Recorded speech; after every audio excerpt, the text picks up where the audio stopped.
Olá, vamos apresentar o nosso vídeo relatório do experimento 1 da disciplina Circuitos Elétricos e Fotônica no quadrimestre suplementar em fevereiro de 2021, do grupo da Ana, Bianca e Bruna. Neste relatório, vamos passar do sumário desde o resumo, descrição, resultados, interpretação e conclusão. Adentrando mais no nosso resumo, podemos falar do objetivo do experimento, que apresenta os instrumentos e ferramentas importantes para o tema e utilização prática da disciplina, para passarmos a identificar os resistores com os valores nominais e calcular as incertezas, para por fim encontrarmos tensões e correntes através do vídeo fornecido em aula, cálculos experimentais com fórmulas apresentadas em aulas teóricas e simulação de software. Trazendo a teoria para retomarmos e contextualizarmos no experimento, temos duas imagens, uma em associação em série e outra em associação paralelo. A associação em série ocorre quando vários componentes desse ramo são percorridos pela mesma corrente, ou seja, a corrente é igual em todos os elementos, e a soma das tensões em cada resistor é igual à tensão da fonte.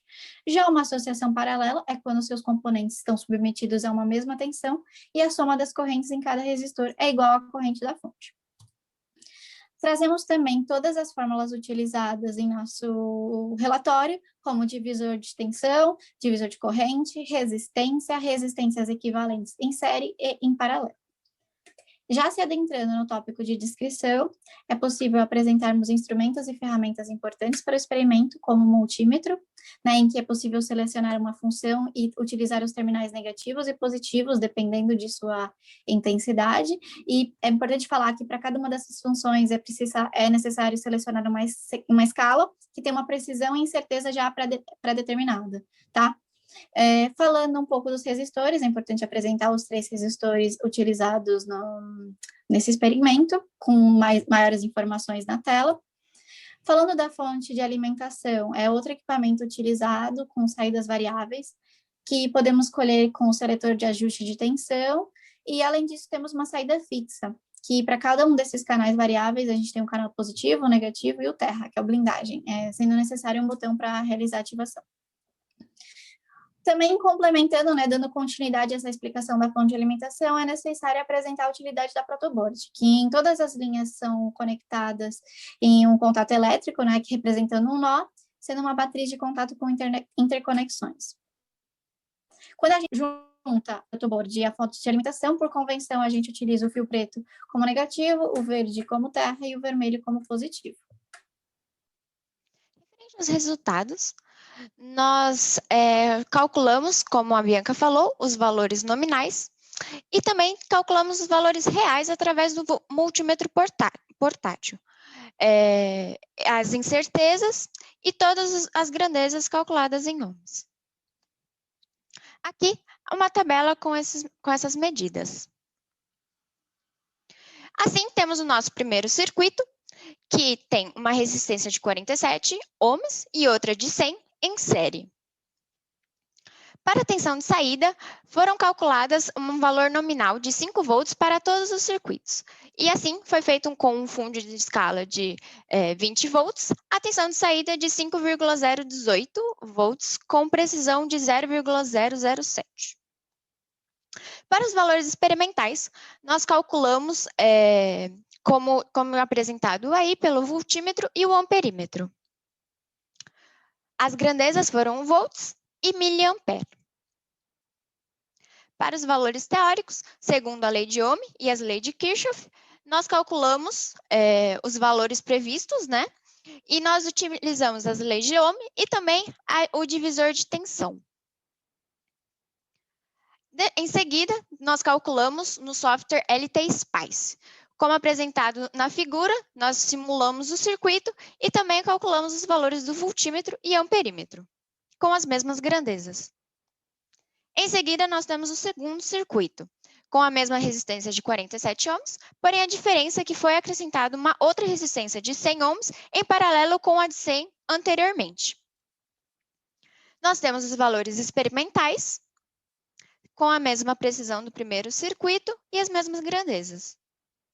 Os valores teóricos, e a diferença aqui é que nós foi necessário calcularmos a resistência equivalente em paralelo dos 2 resistores de 100 ohms.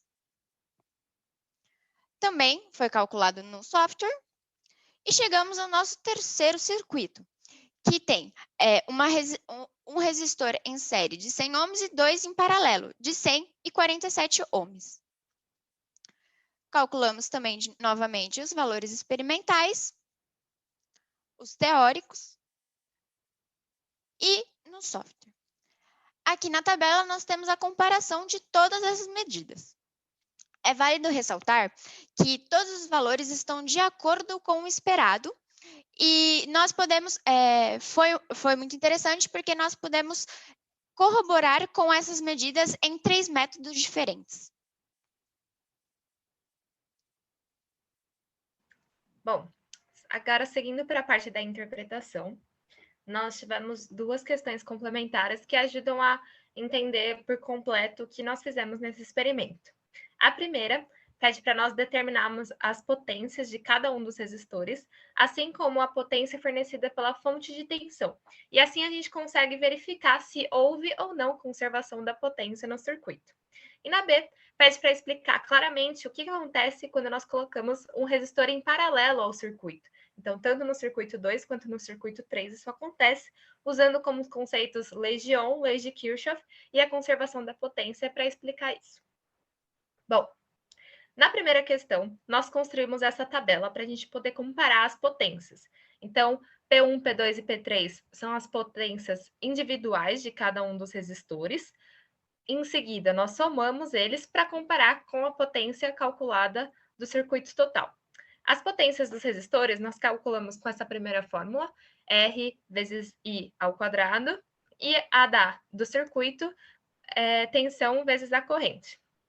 É válido ressaltar que as potências tanto do resistor 2 quanto do 3 nos circuitos que estavam em paralelos, nós utilizamos a fórmula do divisor de correntes para conseguir chegar no valor da corrente e assim calcular a potência. Com isso, a gente consegue comparar nas 2 últimas linhas que os valores eles estão muito próximos um do outro dentro do intervalo de incerteza. Então, sim, houve conservação de potência em todos os circuitos. Agora, na questão B, bom, essencialmente, o que acontece quando nós colocamos um resistor em paralelo no circuito é que há uma divisão de corrente nele. Aqui onde a gente circula, tanto no circuito 2 à esquerda quanto no circuito 3 à direita, a gente circula o ponto em que há essa divisão da corrente. Então, a corrente que passa no resistor 1 é a corrente do circuito, e quando chega nesse nó, ela se divide para o R2 e para o R3, variando de acordo com a resistência que ela vai encontrar, e aí assim a gente consegue ir calculando as diferenças. Para a gente conseguir calcular e verificar o impacto que a adição desse resistor em paralelo tem, nós também construímos uma tabela em que há os valores individuais dos resistores, o valor do resistor equivalente entre os dois em paralelos e também o resistor total do circuito, assim como as suas correntes. Então, essencialmente, como a tensão ela continua a mesma para todos os circuitos, segundo a lei de Ohm, se a gente diminui o valor do resistor equivalente do resistor total do circuito, necessariamente a corrente ela vai aumentar. Assim acontece se a gente diminuir o resistor e se a gente aumentar o resistor, a corrente ela tem que diminuir, uma vez que a tensão vai continuar a mesma. E é justamente isso que a gente observa acontecendo. Então, veja, no circuito 2, o resistor equivalente entre o 2 e o 3, ele cai para 50, e no circuito 3 fica 30. Quando nós vemos o resistor total, a gente consegue ver claramente o quanto vai impactando na corrente. Então, no circuito 2 é a maior corrente de todas, o circuito 3 ela está entre a corrente do circuito 1 e entre a corrente do circuito 3.